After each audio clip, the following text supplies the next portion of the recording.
There is a Kikuyu song that states, "Though we may be apart physically, our hearts will always be together." This line reminds me of my grandmother.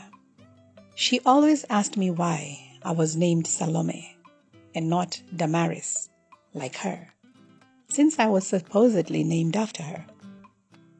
I shrugged my shoulders, and with the wisdom and innocence of a young child, I referred her question to my parents.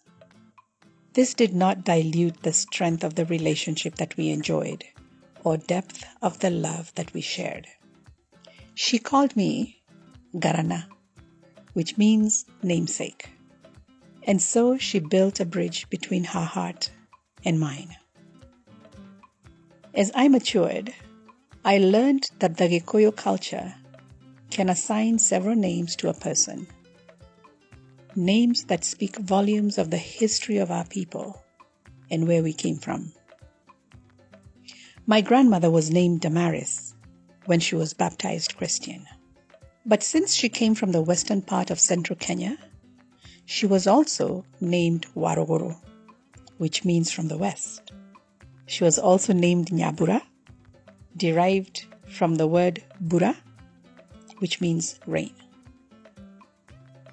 My parents had prepared me for the simple village life that my grandmother lived and had asked me not to expect any treats from her when I went to visit.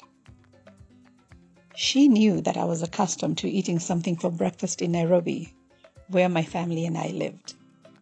One morning, I woke up and sat next to her by the open hearth where she cooked. The cup of tea that she offered me was delicious. It was a combination of fresh, unprocessed milk, black tea, and a smoky flavor, courtesy of the fire. As I waited for my tea to cool down, I noticed that my grandmother was fiddling with the ashes around the stones. Her slender fingers extracted a sweet potato baked to perfection, tender and juicy with the skin on. As she tore it apart, steam escaped, filling the air with the aroma of the ash-baked sweet potato. It wasn't the bread with butter and jam that I was used to, but it tasted even better, since I knew it was a labor of love, dug from her garden, and then watchfully baked as she prepared the tea.